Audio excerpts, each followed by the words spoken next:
Hello' everyone, ঠিকে আছে সকলে ন? আচ্ছা, তো আজি আহি গৈছোঁ লেকচাৰ নম্বৰ 2 লৈ, অৰ্থাৎ 2026 বৰ্ষৰ যিটো আমি কুৱেশ্যন পেপাৰ আলোচনা কৰি আছিলোঁ, আজি সেইটো লেকচাৰ নম্বৰ 2। প্ৰথমটো লেকচাৰত আমি 1 মাৰ্কৰ যিখিনি কুৱেশ্যন আছিল সেই কুৱেশ্যনখিনি আলোচনা কৰিছোঁ। আজি 2 মাৰ্কৰ যিখিনি কুৱেশ্যন আছে সেইখিনি আমি আলোচনা কৰিবলৈ চেষ্টা কৰিম। কুৱেশ্যন দিয়া থাকে তোমাৰ লিখিব লাগে 10টা কুৱেশ্যন, তোমাৰ এপ্ৰক্সিমেটলি 14-15টামান দিয়া থাকে। তো 2 into 10 20 মাৰ্কৰ দিয়া থাকে। আৰু চাওঁ আজি 15টাৰ ভিতৰত কিমানখিনি কুৱেশ্যন ছল্ভ কৰিব পাৰোঁ। ইয়াতে অলপ চলপ লিখিব লাগে, মানে এটা দুটা লাইনমান থাকিব। 2 মাৰ্কৰ কুৱেশ্যনটো বেছি হেৰি নহয়। আৰু যদি তোমালোকে কুৱেশ্যন পেপাৰৰ ছিৰিজটো ভাল পাইছা তেতিয়াহ'লে শ্বেয়াৰ কৰিবা, আৰু শ্বেয়াৰ কৰিলে মই বুজি পাম যে নাই কুৱেশ্যন পেপাৰ আৰু লাগিব ছল্ভ কৰা দৰকাৰ। যে নহওক আৰম্ভ কৰোঁ প্ৰথমটো কুৱেশ্যন লৈ। প্ৰথম কুৱেশ্যনটো কি কৈছে চাই লোৱা।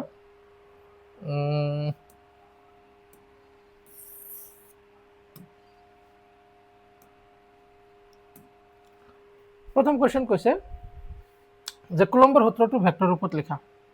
কুলম্বৰ সূত্ৰটো ভেক্টৰ ৰূপত লিখা আৰু 1 কুলম্বৰ সংজ্ঞা দিয়া। কুলম্বৰ সূত্ৰ ভেক্টৰ ৰূপ।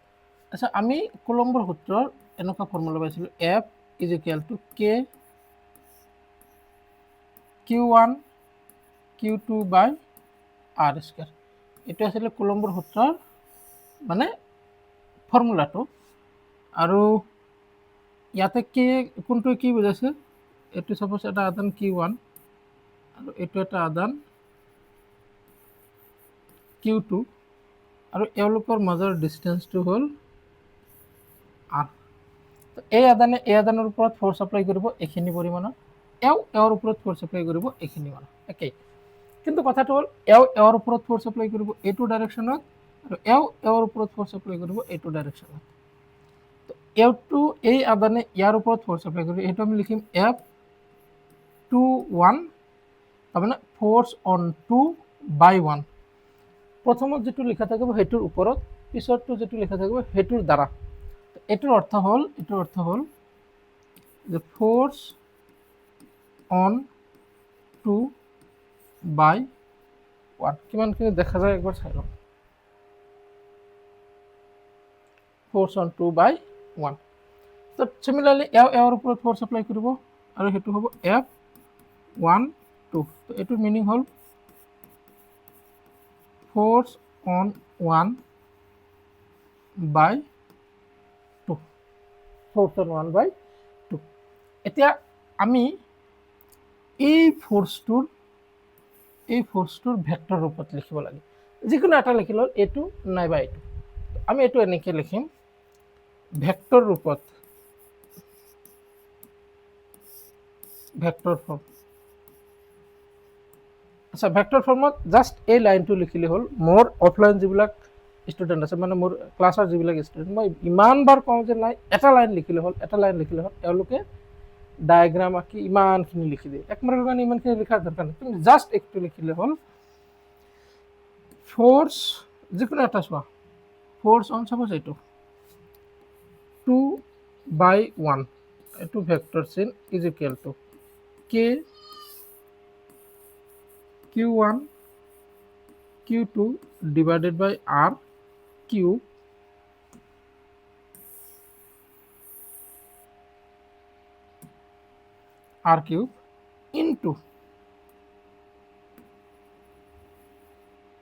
ইনটু এইটো লিখিবা R21 ভেক্টৰ। That's it. আৰু ইয়াতে তুমি R21 লিখিব পাৰা, নিলিখিব পাৰা। R21 লিখিব পাৰা, নিলিখিব পাৰা। এই লাইনটো সাফিচিয়েণ্ট। এই লাইনটো সাফিচিয়েণ্ট কুলম্বৰ সূত্ৰৰ ভেক্টৰ। বুজি পাইছা নহয়? আচ্ছা, চাবা নেক্সট কুৱেশ্যন কি কৈছে। এইটোৰে কুৱেশ্যন যে 1 কুলমৰ সংজ্ঞা দিব দিছে। কি দিব দিছে? 1 কুলমৰ সংজ্ঞা। তো আমি এইখিনি সৰু কৰি লওঁ।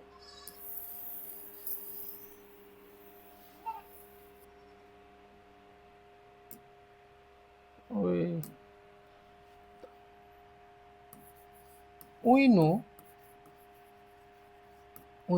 F is equal to K Q1 Q2 by R square, Q1 Q2 by R square। আচ্ছা ইয়াত চাবা মই যদি Q1 আৰু Q2 সমান ধৰো আৰু দুয়োজনৰ পৰিমাণ 1 ইউনিট মানে তুমি কুলম ধৰিব পাৰা 1 কুলম, আৰু R equal to 1 মিটাৰ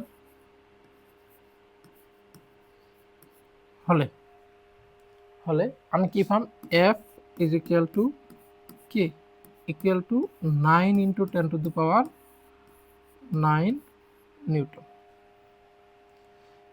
তো F এর ভ্যালু আমি কিমান পালো 9 into 10 to the power 9 newton. ইয়াৰ পৰা আমি ডেফিনেশনটো বনাব লাগিব, ইয়াৰ পৰা আমি কি কম যে দুটা সমপৰিমাণৰ আদান বায়ুত 1 মিটাৰ দূৰত্বত ৰাখিলে যদি ইহঁতৰ মাজত ক্ৰিয়া কৰা বল 1 নিউটন হয়, ইহঁতৰ মাজত ক্ৰিয়া কৰা বল ইখিনি হয় 9 into 10 to the power 9 Newton হয়, তেন্তে সেই সমপৰিমাণৰ আদান দুটাক আমি প্ৰত্যেককে 1 কুলম আদান বুলি কম। ডেফিনেশন লিখো,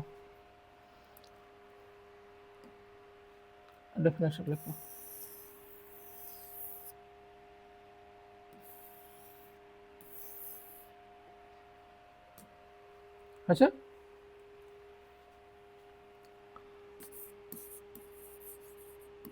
ডেফিনেশন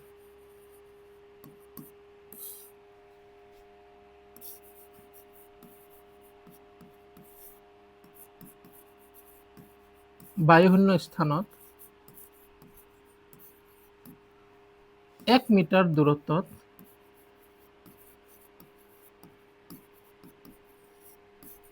দুটা সমধৰ্মী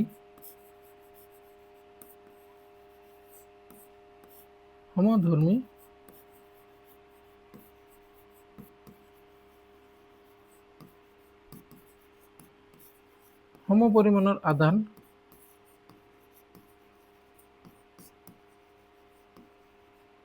ৰাখিলে যদি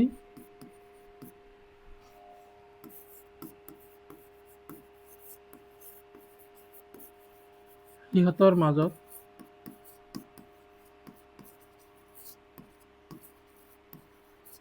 ক্ৰিয়া কৰা বল 9 into 10 to the power 9 Newton হয়,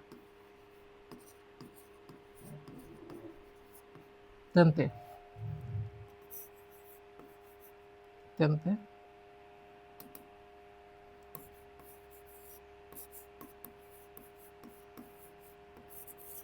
প্ৰতিটো আধানৰ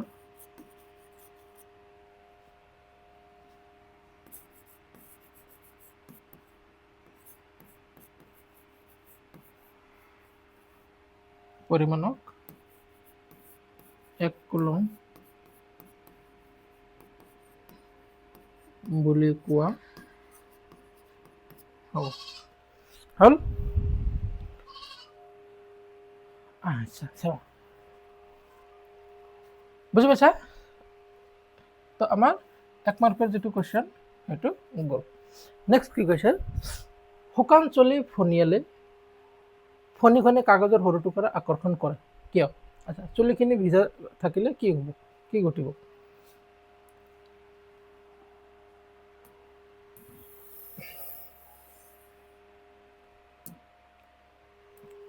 এইটো চাবা,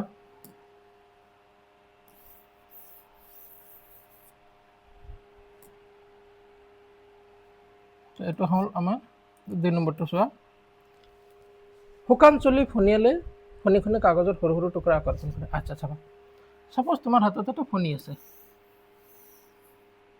এইটো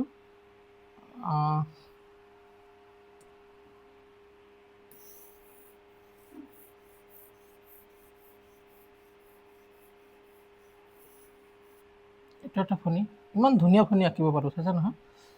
এই ফণীখন তুমি তোমাৰ মূৰত যিখিনি চুলি আছে বা গাঞ্জা মানুহবিলাকৰ কথা কোৱা নাই, যিবিলাক যেতিয়া তুমি এই ফণীখনৰ দ্বাৰা এই চুলিত হেৰি কৰিবা নহয়, এনেকুৱা কৰিবা নহয়, ছাপ'জ এইটোৱে, তো কি হ'ব, এই চুলিৰ পৰা ইলেক্ট্ৰন ইয়াতে গুচি যাব, চুলিৰ পৰা ইলেক্ট্ৰন ইয়াতে গুচি যাব।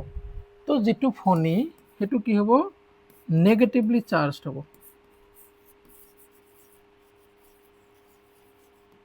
নেগেটিভলি চাৰ্জ হ'ব, মানে ঋণাত্মকভাৱে আহিত হ'ব। আচ্ছা, এতিয়া এই ঋণাত্মকভাৱে আহিত হোৱা এই বস্তুটো মানে ফণীটো তুমি যদি সৰু সৰু কাগজৰ টুকুৰা এটাত কাটি কাটি থোৱা, এতিয়া কাগজৰ টুকুৰাবিলাক হৈছে মানে নিউট্ৰেল। এতিয়া যেতিয়া তুমি এই ফণীটো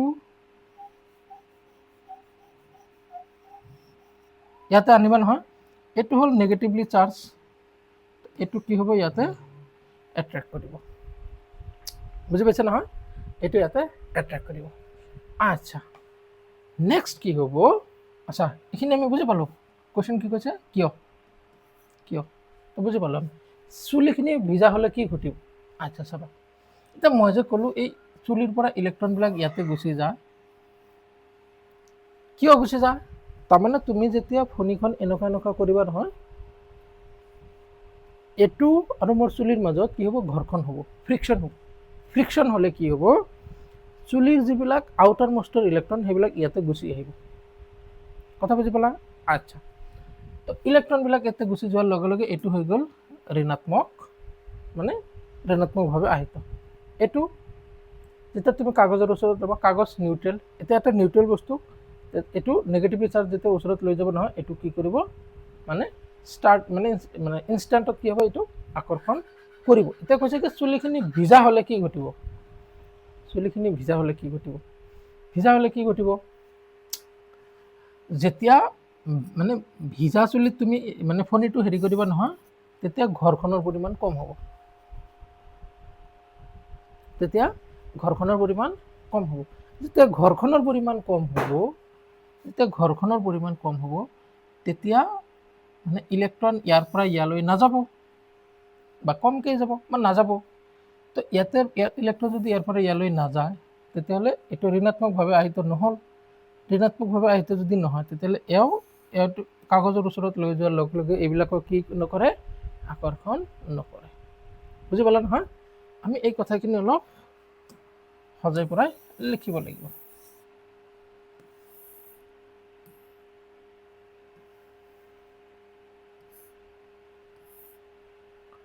হ'ল, আচ্ছা,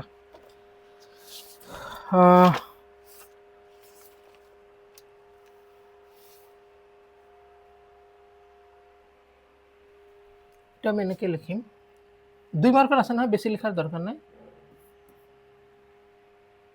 সৰি,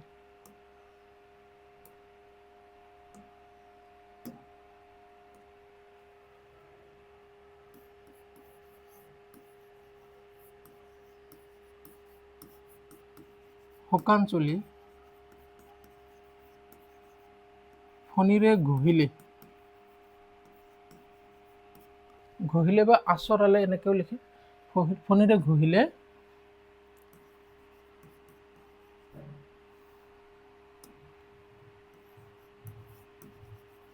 ফণী আৰু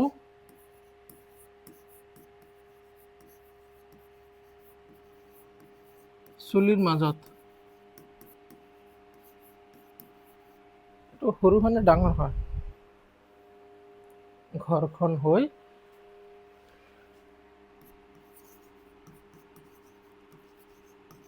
ফণীখন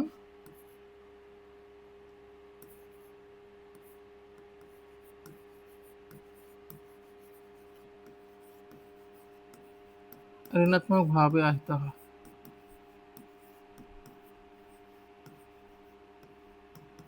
ঋণাত্মকভাৱে আহিত হয়, অৰ্থাৎ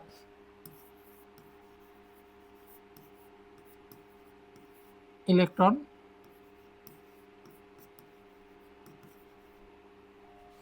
চুলিৰ পৰা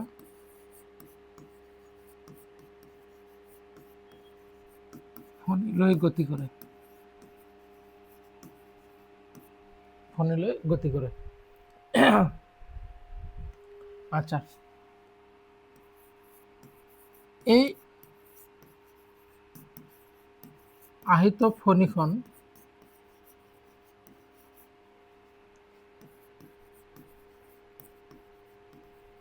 সৰু সৰু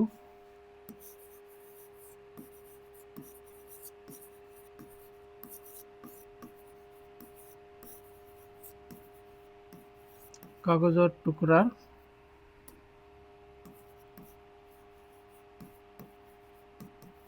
ওচৰলৈ আনিলে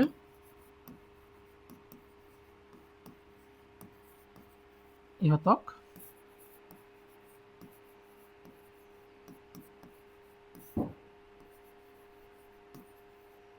আকৰ্ষণ কৰে। হৈছে? কিয় আকৰ্ষণ কৰে এইখিনি গ'ল। কিয়? চুলিখন ভিজা হ'লে কি হ'ব?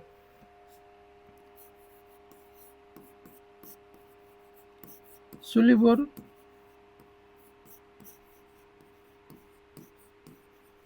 ভিজা হ'লে ফণী আৰু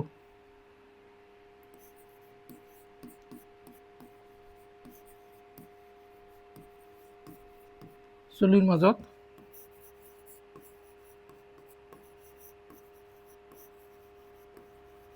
ঘৰখন কম হ'ব। গতিকে ইলেক্ট্ৰনৰ স্থানান্তৰ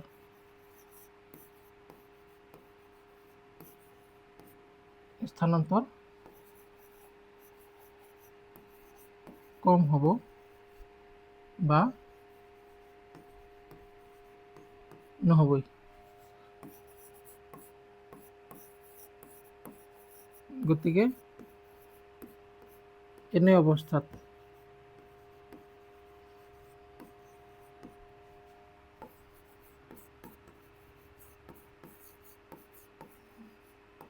ফণীটোৱে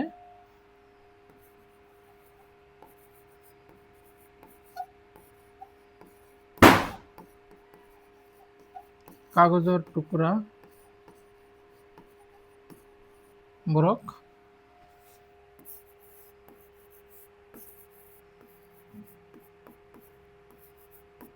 আকৰ্ষণ কৰিব নোৱাৰে।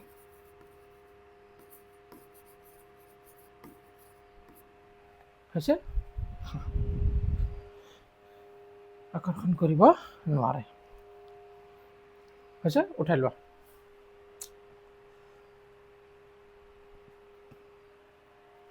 Next question.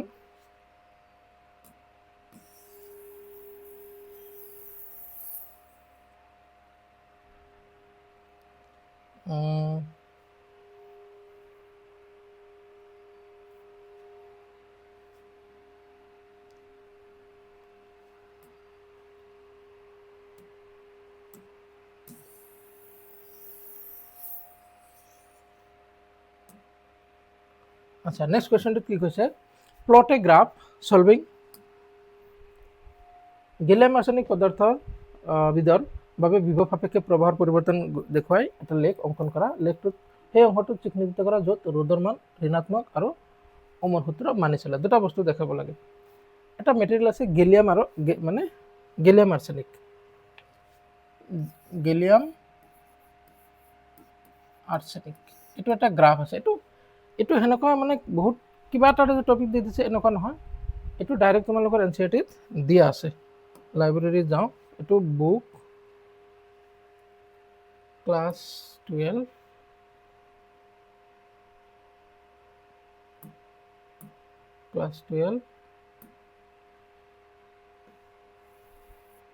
এইটো তোমালোকে চালেই গম পাবা। ফিজিক্স ৰে অপটিক্স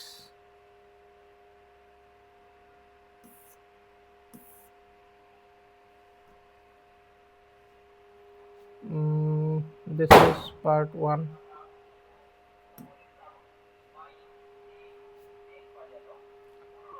এইটো ডাইৰেক্ট গ্ৰাফ দিয়া আছে। এইটো একো হেৰি কৰিবই নালাগে তোমাৰ।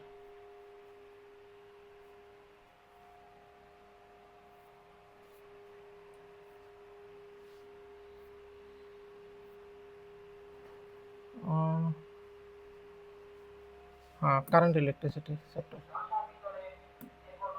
এই বস্তুটো চাবা এইটো আমি যে ওহমছ ল পঢ়িছিলোঁ নহয় লিমিটেশ্যন অফ ওহমছ ল ইয়াতে ডাইৰেক্ট দিয়া আছে সেইটো সেই বস্তুটো গ্ৰাফটো এইটো গ্ৰাফ এতিয়া এই গ্ৰাফটোক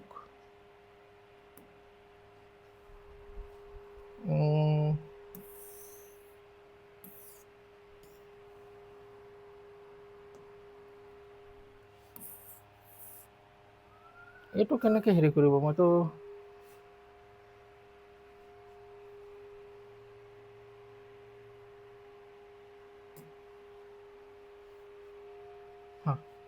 এতিয়া মই এইটো ক্ৰপ কৰোঁ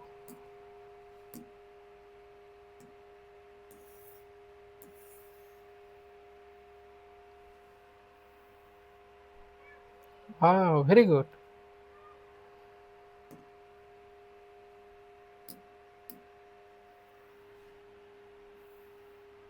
এই বস্তুটো চাব দিছে তোমাক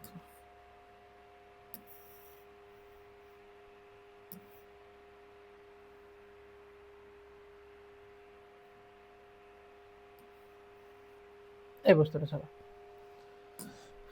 এতিয়া গেলিয়াম আৰ্ছেনিকৰ এইটো কি ওলাব দিছে পদাৰ্থবিদৰ বিভৱ সাপেক্ষে প্ৰবাহৰ পৰিৱৰ্তন চোৱা এইফালে ভল্টেজ লৈছে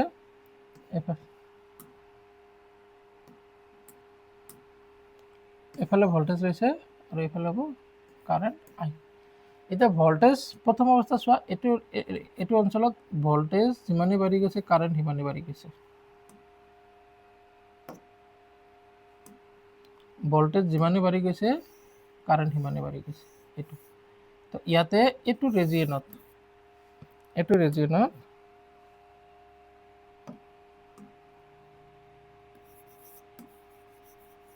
ওমৰ সূত্ৰ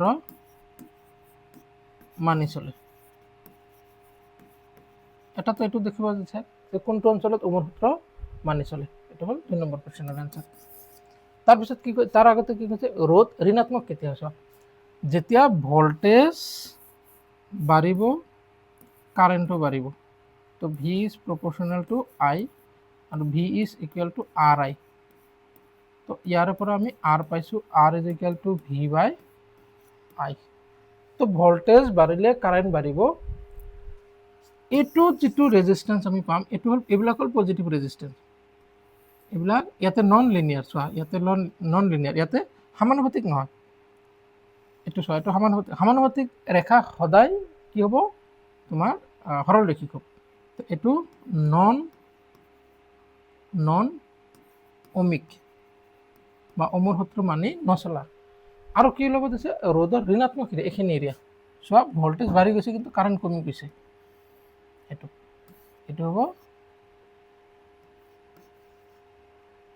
নেগেটিভ ৰোধ তো এইটো আঁকিব দিছিলে বেছি একো নাই বুজি পাইছে নহয় এইটো ডাইৰেক্ট উঠাই দিছে তো নেক্সট কুৱেশ্যনত আমি যাওঁ এইটো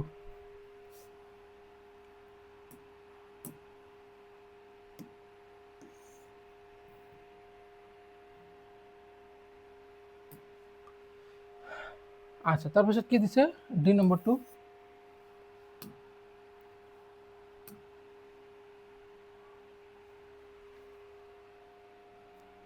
এইটো মেইন কলমটোৱে লওঁ ডি নম্বৰটো কি কৈছে যে 15 মিটাৰ দীঘল আৰু ইমান মিটাৰ স্কোৱাৰ সুষম প্ৰস্থচ্ছেদৰ তাঁৰ এডালৰ ৰোধ ইমান পোৱা গ'ল তাঁৰডালৰ পদাৰ্থৰ ৰোধকতা কিমান ডি গিভেন কি দিয়া আছে এইখিনি আগতে লিখি লওঁ দিয়া আছে লেংথ দিয়া আছে 15 মিটাৰ প্ৰস্থচ্ছেদ দিয়া আছে a is equal to 6 into 10 to the power minus 7 meter square এইটো দিয়া আছে সুষম প্ৰস্থচ্ছেদৰ তাঁৰ এডালৰ ৰোধ জোখাত ইমান পোৱা গ'ল ৰেজিষ্টেঞ্চ পোৱা গ'ল কিমান 5.0 মানে 5 ওম ওলাব দিছে ৰ'দৰ কথা। এইটো কিমান ইজি কুৱেশ্যন চোৱা, ডাইৰেক্ট ফৰ্মুলা কুৱেশ্যন দিছে এইটো। We know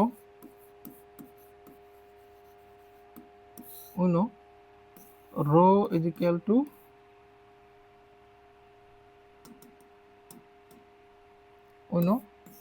r is equal to rho l by e। ইয়াৰ পৰা কিমান rho কিমান হ'ব r a by l। তো r ৰ মান কিমান দিছে, r ৰ মান দিয়া আছে তোমাৰ 5, এর মান দিয়া আছে 6 into 10 to the power minus 7 divided by l দিয়া আছে কিমান 15 মিটার না। তো 5 আজি কাটি লব 3, 3 ইয়াতে কাটি লব 2। তো ইয়াতে যেটো রো আমি পালো, সেই রো পালো আমি 2 into 10 to the power minus 7।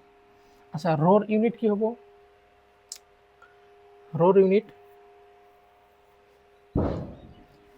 কি হব, আর হল ওম আর এটো মিটার স্কয়ার, মিটার এটা ক্যান্সেল, তো এটো হব ওম মিটার। তো rho is equal to 2 into 10 to the power minus 7 ohm meter. আচ্ছা, নেক্সট কোয়েশ্চন চাও।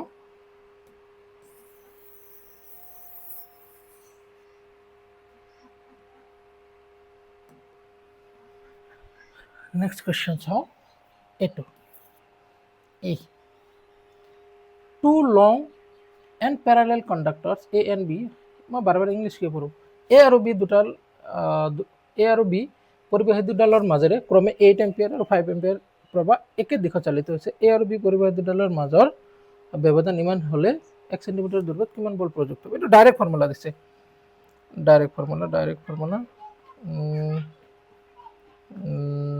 Writing multitask. এনেকুৱা ধৰি লোৱা দুটা তোমাৰ পৰিবাহী আছে, দুডাল পৰিবাহী, এটোৰ মাজেৰে কাৰেন্ট গৈছে I1, এটোৰ মাজেৰে কাৰেন্ট গৈছে I2, এটো দিয়া আছে কিমান 5 এম্পিয়াৰ আৰু এটো দিয়া আছে 8 এম্পিয়াৰ।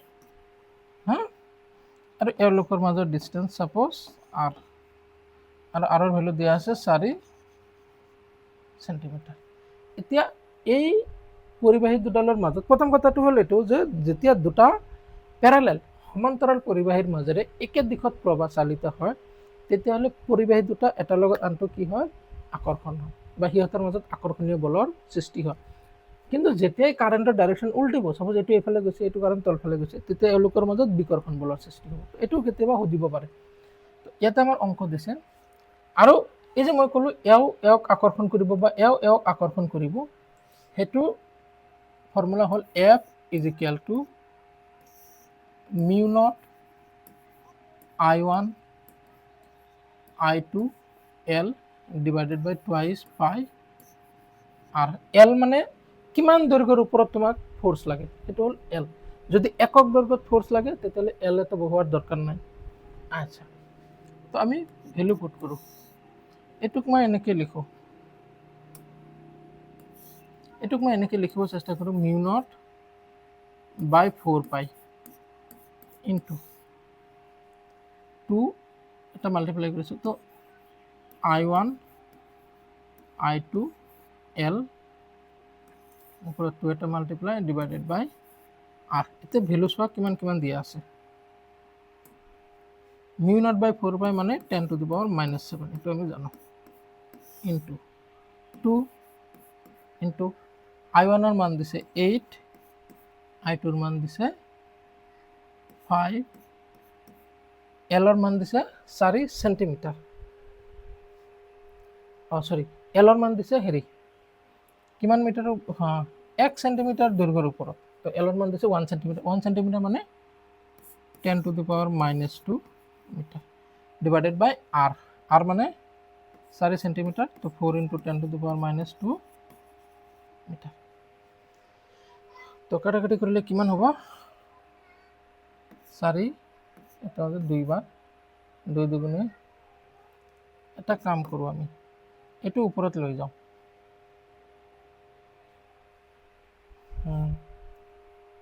10 to the power -2, এইটো 10 to the power -2 cancel out হৈ গ'ল।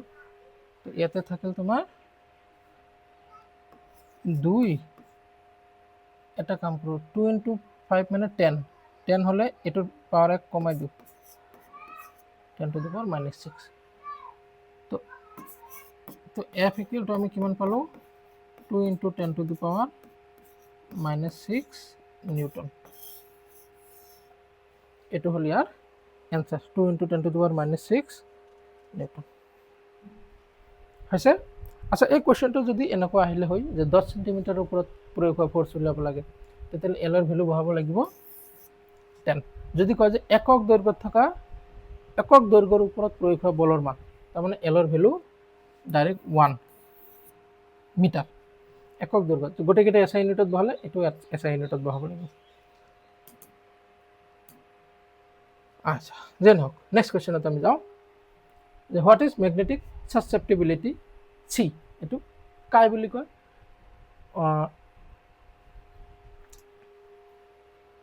কাই of two metals P and Q, it is found that XP very greater than 1, আৰু এটা দিছে XQ ৰ ভ্যালু ইমান ইমান ইমান। Name the types of the material. আচ্ছা, চাই লওঁ।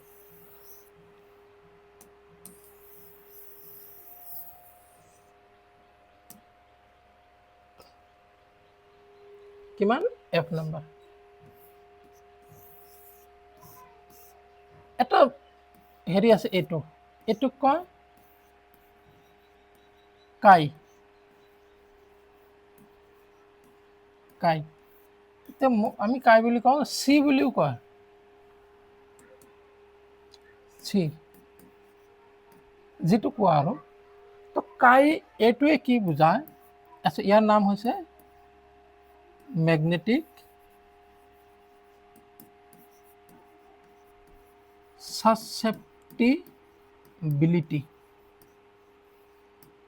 এটা ক'ব চুম্বকীয়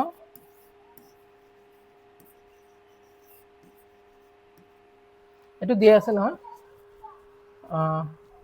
প্ৰৱণতা।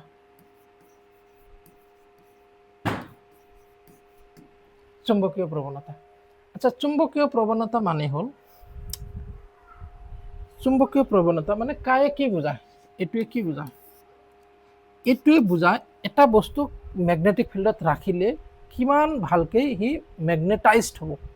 মেগনেটাইজড হোৱাৰ অৰ্থ হ'ল যে সেই চুম্বকত্ব যিটো গুণ, সেইটো কিমান বেছিকৈ লাভ কৰিব। এটা ছাপোজ মই এই বস্তুটো মই মেগনেটিক ফিল্ড এখনত ৰাখিলোঁ। এতিয়া যদি ইয়াৰ কাইৰ ভেলু বেছি হয়, তাৰমানে এইটো বেছি সোনকালে চুম্বকত্ব গুণ লাভ কৰিব, আৰু এইটো কাইৰ ভেলু যদি কম হয়, তেতিয়াহ'লে এইটো মানে চুম্বকত্ব গুণটো দেৰিকৈ লাভ কৰিব বা কমকৈ লাভ কৰিব, সেইটো বুজাব তাৰমানে। তো চুম্বকীয় প্ৰৱণতাই কি বুজায়?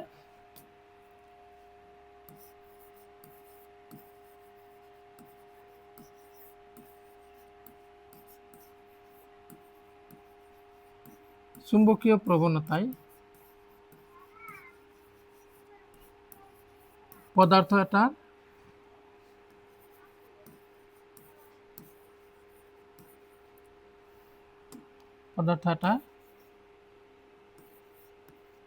চুম্বকত্ব গুণ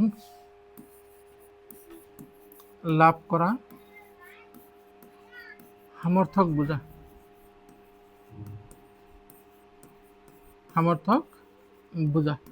তাৰমানে কাইৰ ভেলু যিমানেই বেছি,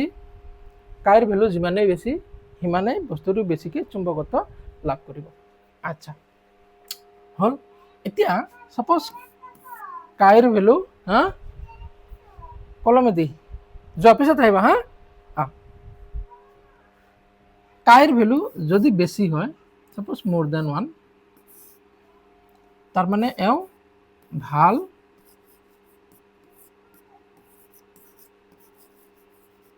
চুম্বকত্ব লাভ কৰিব পাৰে।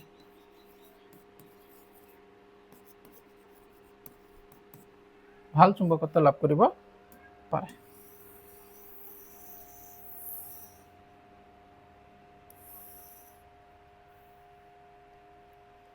হৈছে। এতিয়া যদি মই এটা উদাহৰণ দিওঁ, তোমাক তাই ভাল পায় নে নাপায়, সেইটো হৈছে কিমান ভাল পায় সেইটো এইটো ৰাশি দি বুজাব। কিমান ভাল পায় এইটো ৰাশি দি বুজাব। যদি এইটোৰ ভেলু বেছি তাৰমানে বহুত বেছি ভাল পায়, আৰু এইটোৰ ভেলু কম মানে কম ভাল পায়। হ'ল। এতিয়া পদাৰ্থৰ তিনি প্ৰকাৰৰ পদাৰ্থ আছে আমাৰ, তিনি প্ৰকাৰৰ পদাৰ্থ আছে। এটা আছে অপচুম্বকীয়, এটা হৈছে অনুচুম্বকীয়, আৰু এটা হৈছে লৌহ চুম্বকীয়। লৌহ চুম্বকীয়। এতিয়া যদি তোমাৰ নাম শুনিয়ে ছি বুলি কৈ দিয়ে, ভাল নাপায়, তেতিয়াহ'লে এইটো চেম বস্তুটোৰ ক্ষেত্ৰত খটুৱা। যদি মানে পদাৰ্থটোৱে মেগনেটিক ফিল্ড ভালে নাপায়, ছি, তাৰমানে কাইৰ ভেলু << 1। আৰু এনেকুৱা মেটেৰিয়েল কোনবিলাক, সেইবিলাক কোনবিলাক অপচুম্বকীয়। এইটোক ইংৰাজীত কয় ডায়া, এইটো ইংৰাজীত কয় ডায়ামেগনেটিক। ডায়ামেগনেটিক। এইটোক ক'ব পেৰামেগনেটিক,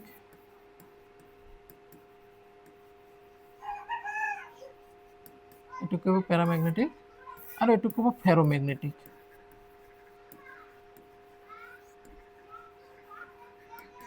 এটা কাম কৰিবা, যদি এইবিলাকত অলপ কনফিউজো হোৱা নহয়, এইটো ইংলিছত মনত ৰাখিবা, মই মাজে মাজে কনফিউজ হৈ যাওঁ। আচ্ছা, এতিয়া দুটা মেটেৰিয়েল দিয়া আছে।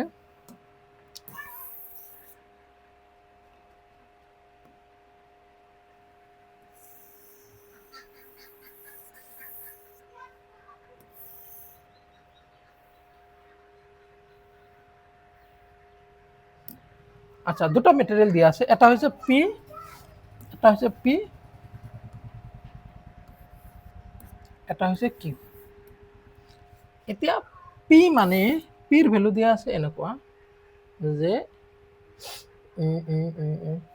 কাই, পিৰ Kyoto very very greater than 1, তাৰমানে বহুত বেছি ভাল পায় মেগনেটিক ফিল্ড। তো এইবিলাক কি হ'ব, তো এইটো হ'ব লৌহ চুম্বকীয় পদাৰ্থ।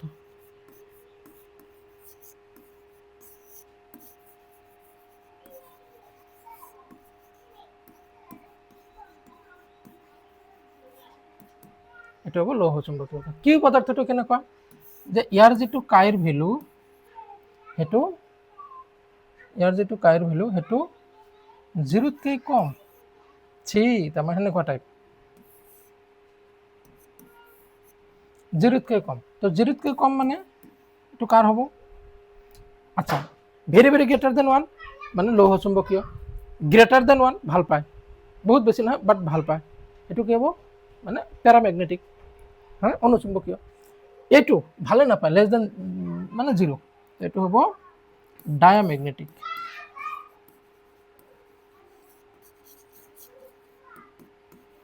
ডায়ামেগনেটিক মেটেৰিয়েল, এইটোক আমি অপচুম্বকীয় বুলি কওঁ।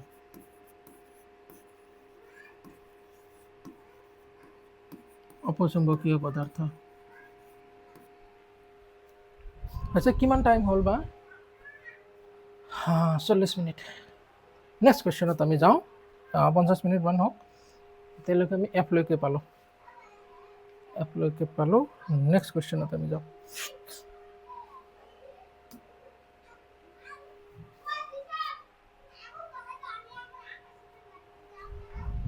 বাহিৰত কোনোবা হাল্লা কৰি আছে।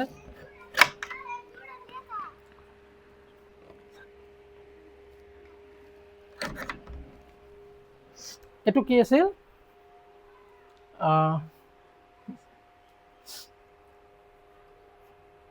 জি নম্বৰটো ভালকৈ চাবাচোন।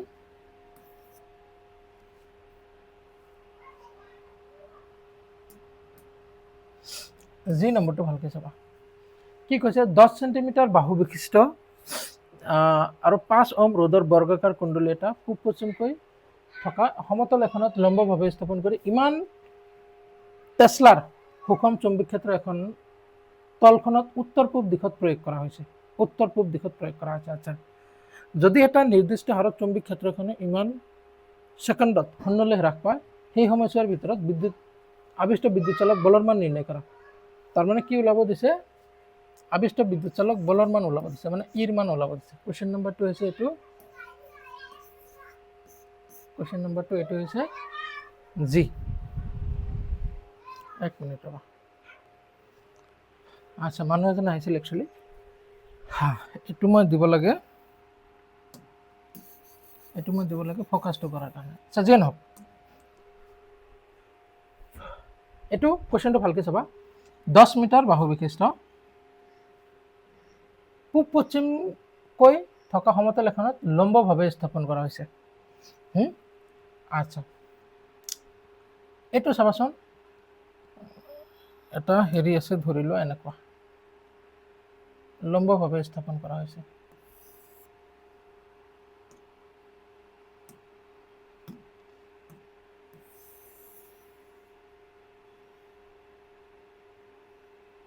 এইটো ইয়াৰ ছাইডৰ ভেলু দিয়া আছে কিমান,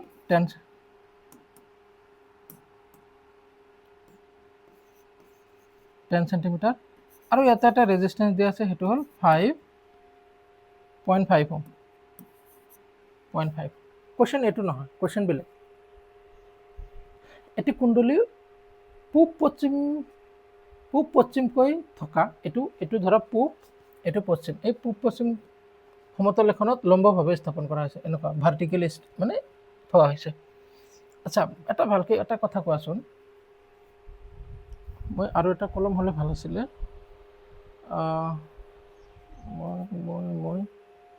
মোৰ ইয়াতে ৰিচোৰ্চেছৰ হেৰি কম, ৰিচোৰ্চেছ কম আছে, না যিয়ে নহওক। এইটো এতিয়া এই বস্তুটোৰ, এই লুপটোৰ এৰিয়া ভেক্টৰ কিমান? এৰিয়া ভেক্টৰ এইটো।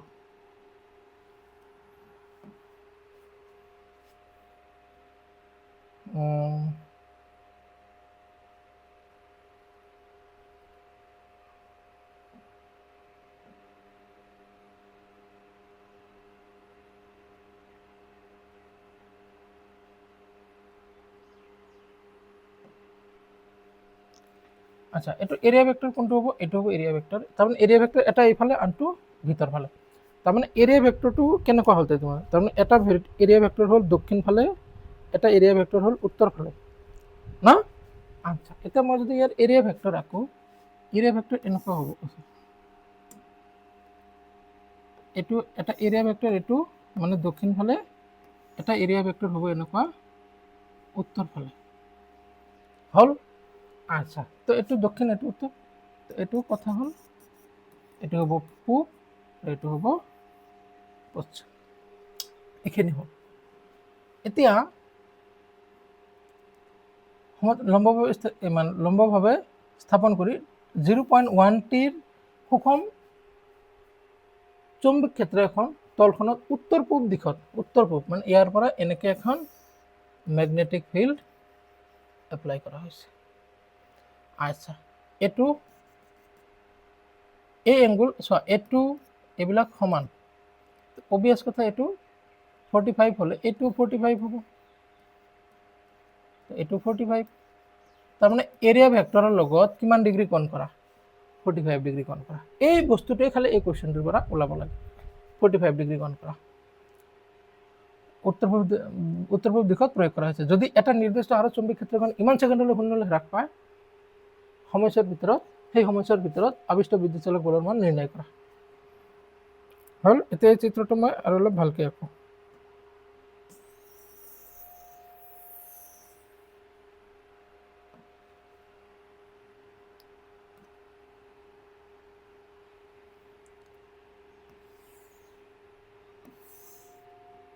এইটো ইষ্ট, এইটো ৱেষ্ট, এইটো হ'ল চাউথ, এইটো হ'ল নৰ্থ। এটা মেগনেটিক ফিল্ড গৈছে এনেকুৱা, এইটো হ'ল মেগনেটিক ফিল্ড বি, আৰু এৰিয়া ভেক্টৰ যিটো, এইটো এৰিয়া ভেক্টৰ, এইটোৰ লগত কিমান ডিগ্ৰী কোণ কৰি গৈছে? 45 ডিগ্ৰী কোণ কৰি গৈছে। তো আমাক ওলাব লাগে ই। তো আমি ইৰ জানো, ই মানে হ'ল ডেল্টা ফাই,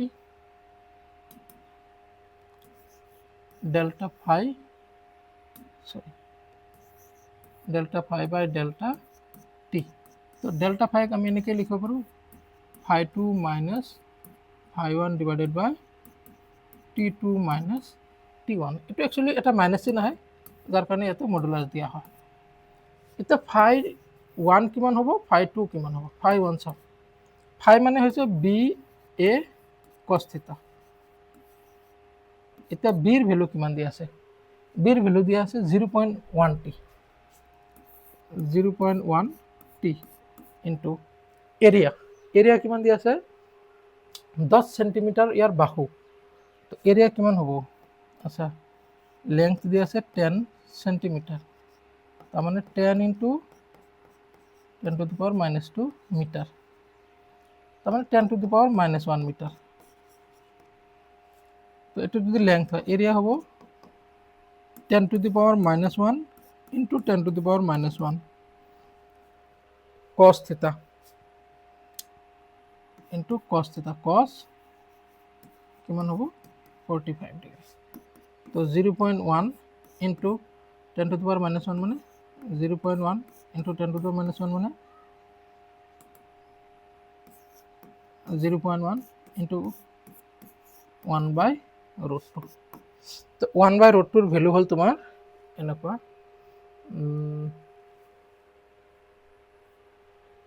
ক্যালকুলেটৰ ক্যালকুলেটৰ ক্যালকুলেটৰ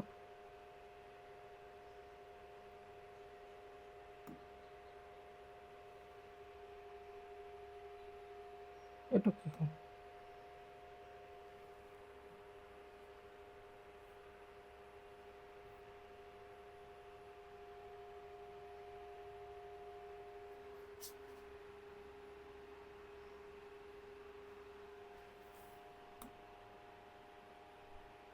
এটু হৰু কেনেকে কৰে?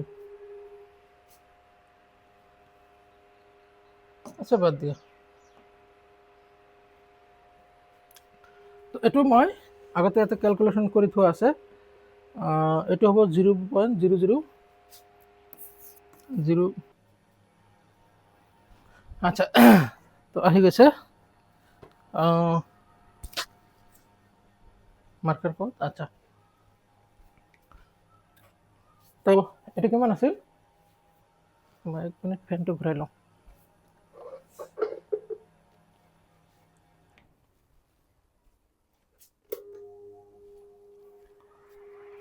তো এটুৰ ভ্যালু আহিছিল তোমাৰ, মোৰ ইয়াতে ক্যালকুলেশন কৰা আছে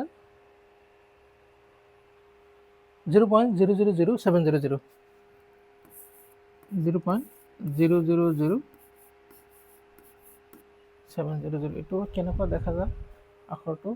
ভালে দেখা যায়।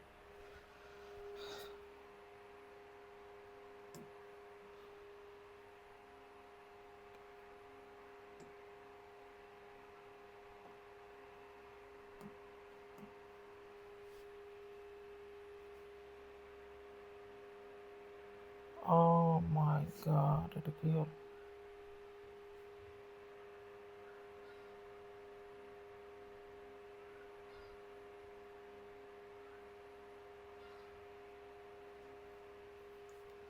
আচ্ছা, 707। তো মোৰ ফাই ওৱানৰ যিটো ভেলু এইটো আহে 0.0000707। এইটো ইকুৱেশ্যন নম্বৰ 1। এইটো মনত ৰাখিলে হ'ল।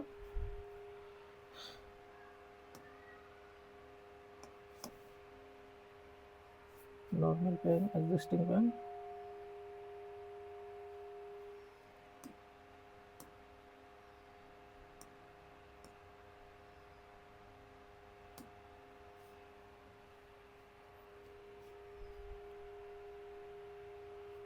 আচ্ছা। এটা কত গ'ল? 0.007।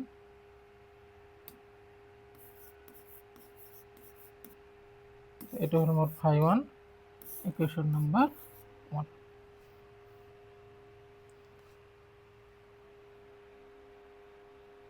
নেক্সট,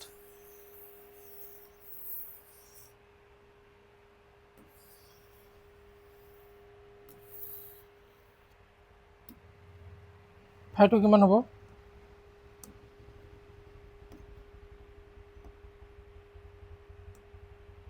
নেক্সট ফাইটো হ'ব আচ্ছা ফাইটো মানে কি আচ্ছা মই লিখিলোঁ বি এ কস থিটা ফাইটো এই কুৱেশ্যনটো ভালকৈ চোৱা যে 0.1 সেকেন্ডত যদি এক নিৰ্দিষ্ট হাৰত চুম্বক ক্ষেত্ৰখন ইমান সেকেন্ডত শূন্যলৈ হ্ৰাস পায় তাৰমানে লাষ্টত চুম্বক মানে ফাইৰ সংখ্যা কিমান হ'ব 0 ইকুৱেশ্যন নম্বৰ 2 এতেকে 0.7 সেকেন্ডত আবিষ্ট EMF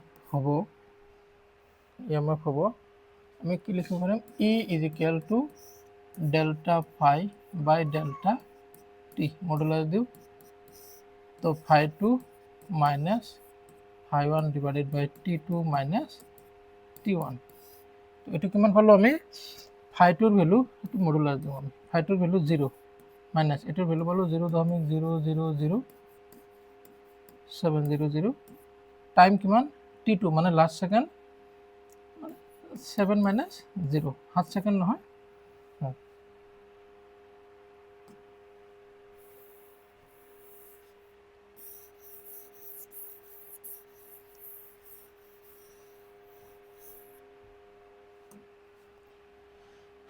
এতেকে E = কিমান পালোঁ আমি ওপৰত থাকিল 0.0000700 তলত থাকিল 7 এটো ক্যালকুলেশন কৰিলে তোমাৰ আহিব 1.01 into 10 to the power minus 3 electron volt sorry electron volt নহয় volt my mistake এটুক আমি এনেকৈ লিখিব পাৰিম 1.01 মিলি ভোল্ট তো এটা হলো ইয়ার answer 10 to the power minus 3 মানে মিলি তো নেক্সট কোশ্চেন এটো হো এইসৰ পৰা নেক্সট ক্লাছত আমি আৰম্ভ কৰিম আজি এনো ভিডিও বহুত লম্বা হৈ গৈছে হ'ব গুড নাইট সৰি এটো দিনত ৰেকৰ্ডিং হৈ আছে বাই